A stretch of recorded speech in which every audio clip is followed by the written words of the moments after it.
Okay, the message that I want to share today is, आज जो संदेश मैं आप लोगों के साथ बांटना चाहता हूं वो ये है, who am I in Christ? मैं कौन हूं प्रभु यीशु Now Masih. you have heard similar kind of messages before, आपने हम कौन हैं ऐसे काफी मिलते जुलते संदेश बहुत से पहले भी सुने हैं, but we want to take it one level ahead. लेकिन आज हम एक स्तर ऊपर जाएंगे और जानेंगे कि हम कौन हैं। We will dare to call ourselves what the Word of God calls us. हम अपने आप को वो कहेंगे जो परमेश्वर का वचन कहता है कि हम हैं। Amen? आमीन। Okay, so first thing is that the quality of your life is defined by the attitude you have towards the Word of God.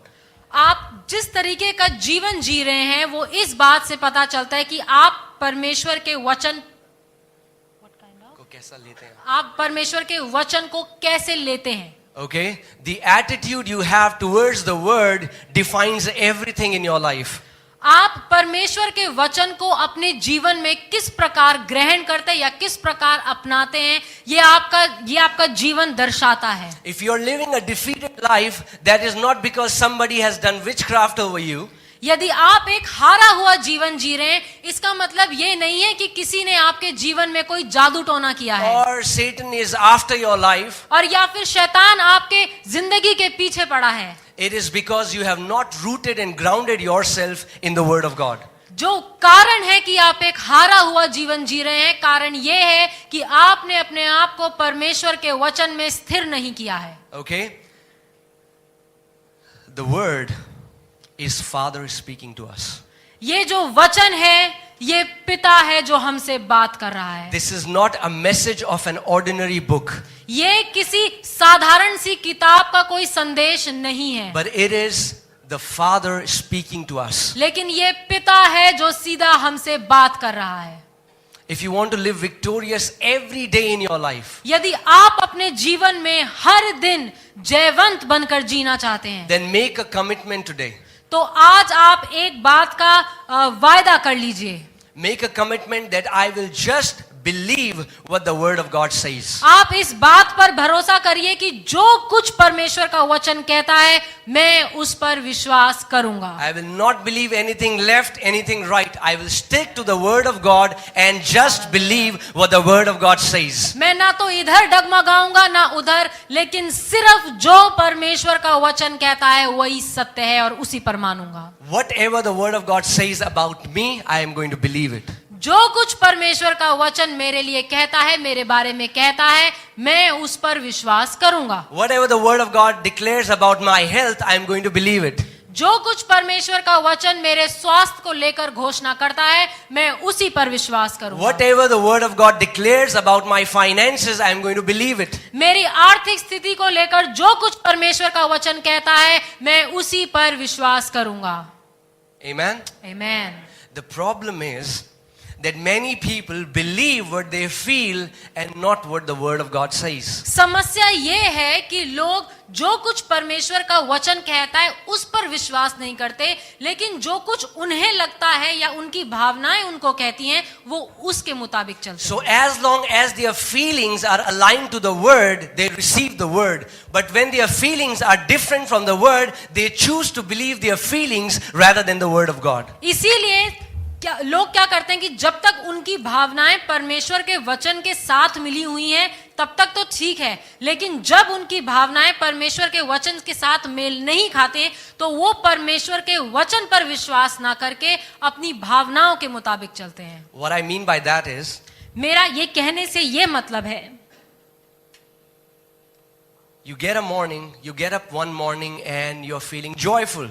आप एक सुबह उठते हैं और आपको बहुत ही आनंदित लग रहा है, Because you say, praise God, the joy of the Lord is my strength. और आप उठते हैं और आप कहते हैं अरे प्रेज द लॉर्ड, परमेश्वर का आनंद ही मेरा सामर्थ है। But next day you feel depressed लेकिन अगली सुबह जब आप उठते हैं तो आपको निराश जैसा सा लगता है, and instantly your confession changes and you say, I'm into depression.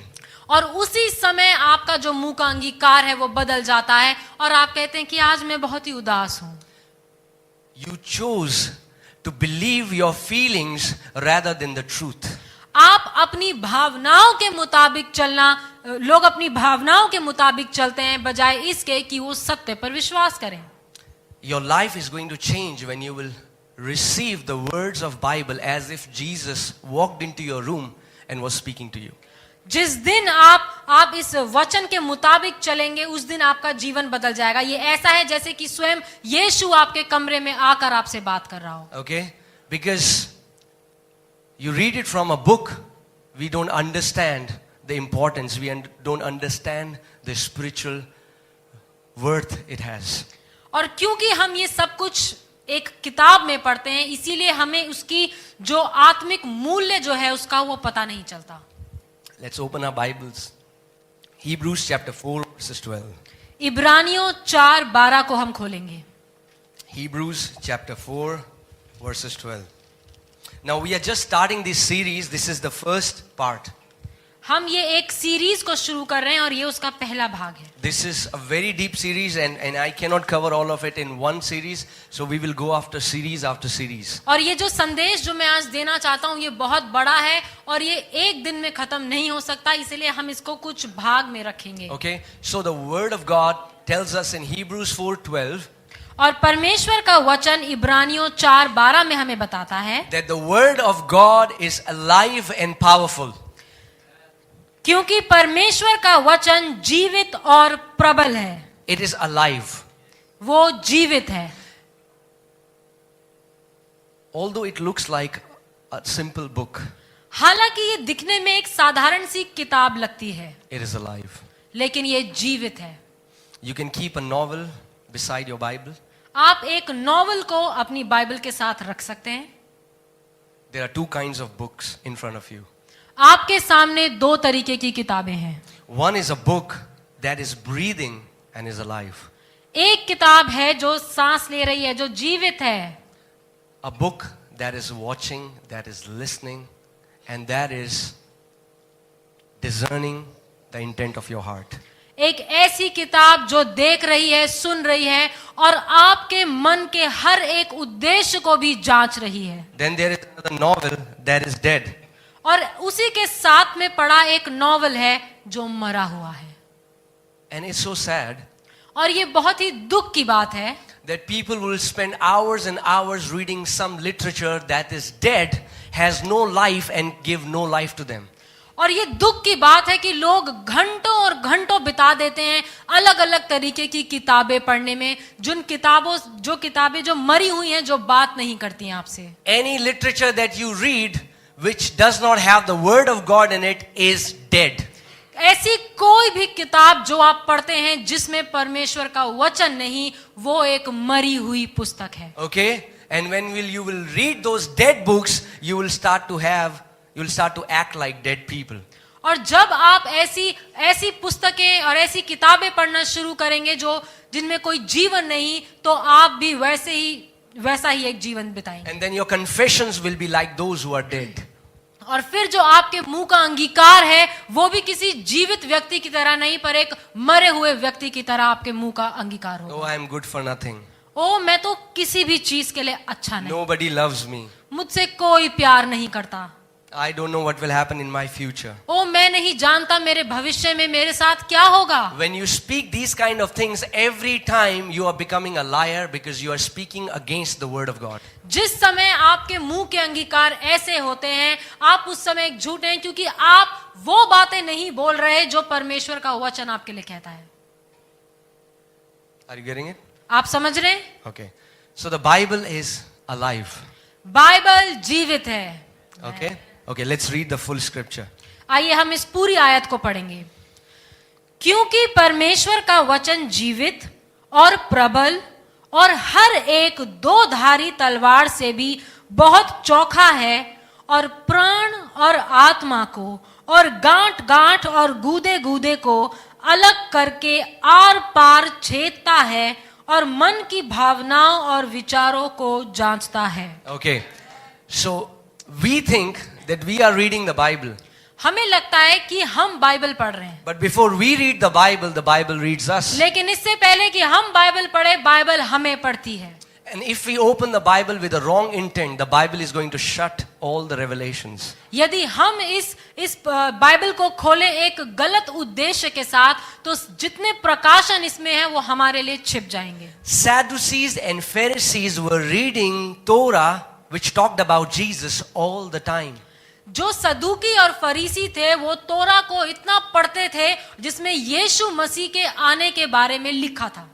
They had read all the prophecies that he will be called a Galilee, that he will be born in Bethlehem. They had read all of those things. उन्होंने वो सब कुछ पढ़ा था कि वो गलील से आएगा और बेथलेहम में पैदा होगा. उन्होंने वो सब कुछ पढ़ा था. But when that Christ walked in front of them, they were not able to recognize him. लेकिन जब वो यीशु उनके सामने चलकर आया तो वो उस यीशु को पहचान नहीं पाए.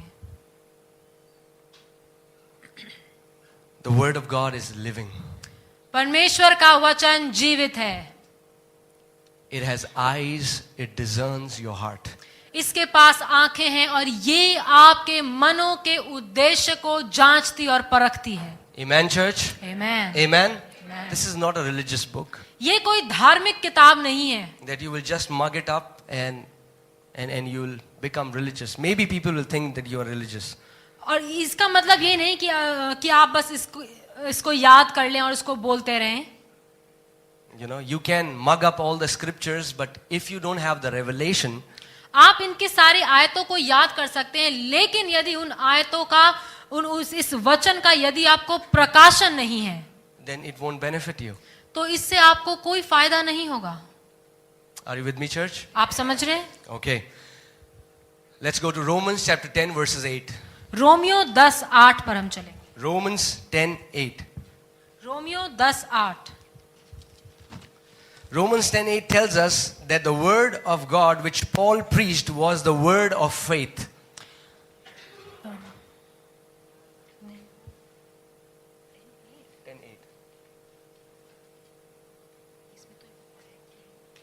अच्छा, परंतु वह क्या कहती है, यह कि वचन तेरे निकट है, तेरे मुंह में और तेरे मन में है. यह वही विश्वास का वचन है जो हम प्रचार करते हैं. Okay? God leads his children through his word परमेश्वर अपने लोगों की अगुवाई वचन के द्वारा करता है and through his spirit. और अपनी आत्मा के द्वारा.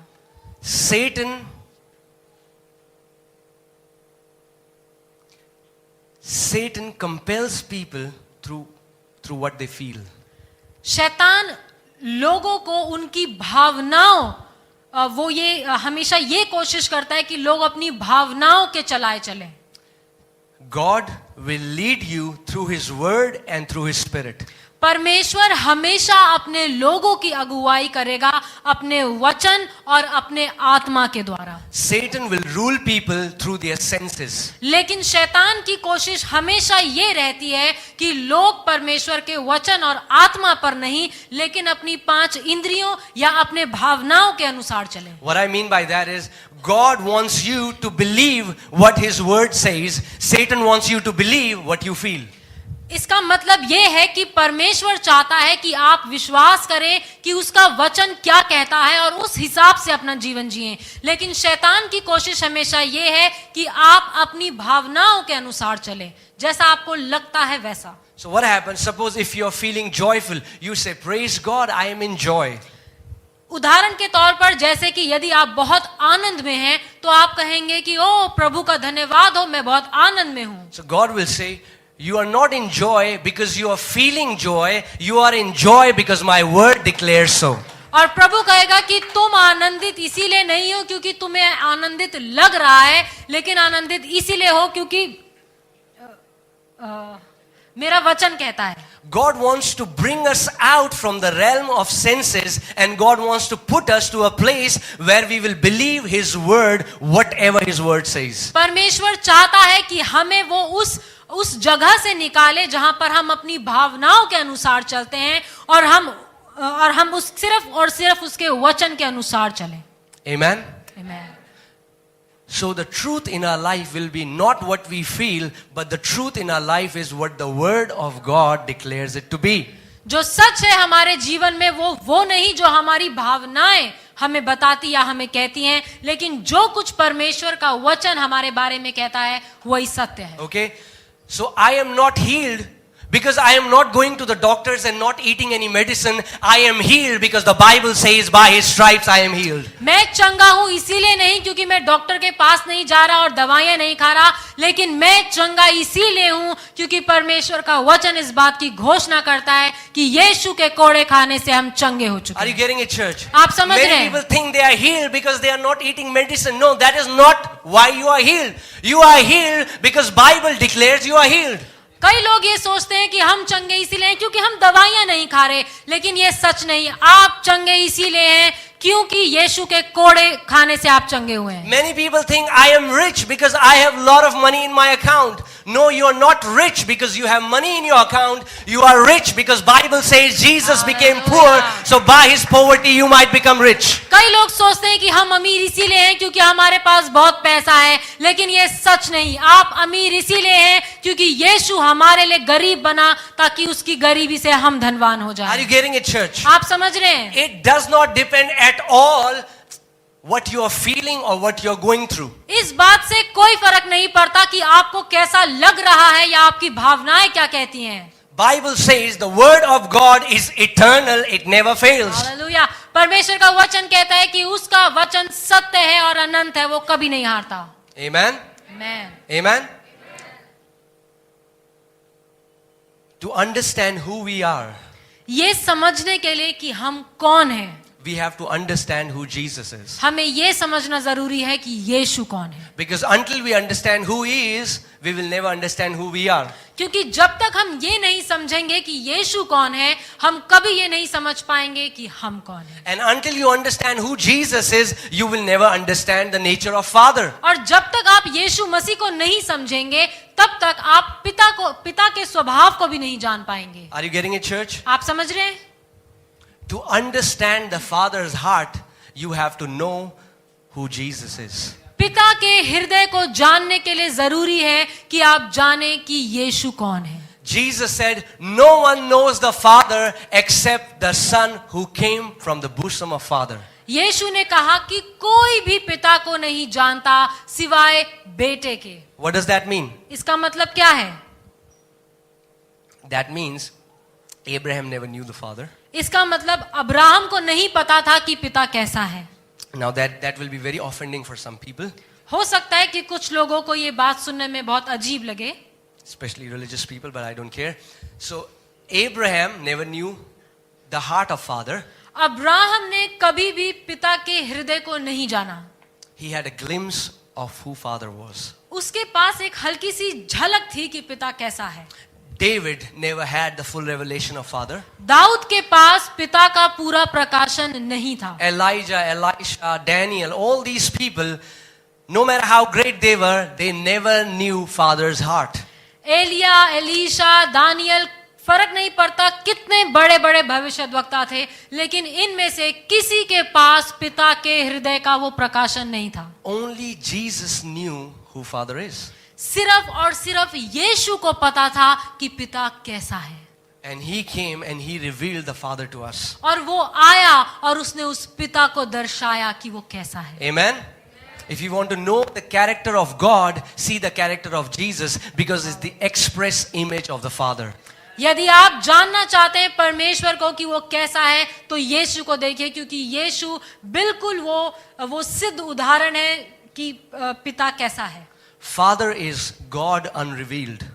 पिता वो परमेश्वर है जो अनरिवील्ड है. Father unrevealed. पिता जो प्रकाशित नहीं हुआ. Jesus is Father revealed. यीशु मसीह है जिसने दर्शाया पिता को. And Holy Spirit is Father poured out. और पवित्र आत्मा है वो पिता जो उंडेल दिया गया. The four Gospels, when you read the four Gospels, जब आप शुरू के उन 4 सुसमाचारों को पढ़ते हैं, you read about the birth of Jesus till his ascension. जब आप उन चारों सुसमाचारों को पढ़ते हैं तो आप वहां पर पाते हैं यीशु के जन्म से लेकर के जब यीशु ऊपर उठा लिया गया वहां तक। Are you with me, church? Are you alive? आप समझ रहे हैं? If you're alive, can I hear a hallelujah? Okay, you're alive. Good thing. We can move on. So, the four Gospels record the earthly ministry of Jesus Christ. जो ये चार सुसमाचार हैं ये हमें बताते हैं यीशु की सेवकाई जो उसने यहाँ पृथ्वी पर करी। But they tell us no information what happened after Jesus was ascended to the Father. लेकिन वो चार सुसमाचार हमें वो नहीं बताते कि जब यीशु मरकर फिर जी उठा और बादलों में उठा लिया गया उसके बाद का कुछ नहीं बताते। And real Christianity began when Jesus ascended to the Father. और सच्ची मसीहत वो तभी शुरू होती है जब यीशु मसीह बादलों में उठा लिया गया। And if you don't know what happens after the ascension of Jesus, you will never know who a Christian is. और जब तक आपको ये नहीं पता होगा कि उसके बाद क्या हुआ तब तक आपको पता नहीं चलेगा। You will worship Jesus as a guru, as a teacher, or maybe as one of the deities. आप तब तक यीशु की आराधना करेंगे एक गुरु या एक देवता की तरह। But you will not know who he is. लेकिन आप कभी ये नहीं जान पाएंगे कि वो यीशु है कौन। But the epistle of Paul, लेकिन पौलुस की जो पत्रियां हैं they tell us what happened after Jesus was ascended to the Father. लेकिन वो पत्रियां जो पौलुस ने लिखी वो हमें बताती हैं कि यीशु जब वो ऊपर उठा लिया गया उसके बाद क्या हुआ। Because as long as Jesus was living, he was living as a Jew. क्योंकि जब तक यीशु मसीह इस धरती पर जी रहा था तब तक वो एक यहूदी की तरह जी And रहा all था। his followers were Jews. और जितने उसके चेले थे वो सारे भी यहूदी थे। Salvation had not appeared to Gentiles. और जो उद्धार था वो अन्य जातियों के लिए नहीं आया था। Are you getting it? So that's why many people don't understand that they think they are in Christianity but they have entered into Judaism. कई लोग ये सोचते हैं कि वो मसीहत में है लेकिन वो असल में यहूदी जूडाइज्म में आ गए हैं। All their focus is on their fast, all their focus is on their offerings, their repentance and how they can appease God. और उनका सारा ध्यान हमेशा इस बात पर रहता है कि हम कैसे उपवास करें, प्रार्थना करें, दान पुण्य में और प्रार्थना। That's what Jews used to do. यही है जो यहूदी लोग किया करते थे। But Christianity is a totally different breed. लेकिन मसीहत बिल्कुल अलग है। I don't know if I have shared here, but I asked God what true Christianity is. और मैंने एक बार परमेश्वर से पूछा कि प्रभु सच्ची मसीहत क्या है। And this is what he said. और ये है जो प्रभु ने कहा। He said the union of God and man is Christianity. कि मनुष्य और परमेश्वर का जो वो मेल है उसी को मसीहत कहा जाता है। Are you getting it? The union of God and man is called Christianity. परमेश्वर और मनुष्य का वो मेल, वो संगम, उसी को मसीहत कहा जाता है। Amen. We need to see Christ from the light of Paul's epistles. हमें यीशु को देखना है पौलुस के उस प्रकाशन के द्वारा। If you know anyone who is born again, don't tell them to read Old Testament first. It will boggle their mind. They will not understand it. यदि किसी ने नया जन्म पाया है और आप उसको जानते हैं तो उन्हें ये मत कहिए कि पुराना नियम पढ़ें, वो उनको कंफ्यूज कर देगा। Because Old Testament is just the shadow. Can you make a relationship with a shadow? Christ is the substance of new covenant. पुराना नियम परछाई है और परछाई के साथ आप एक रिश्ता नहीं बना सकते। यीशु मसीह वो सब्सटेंस वो पदार्थ है। वो पदार्थ, वो द्रव्य है।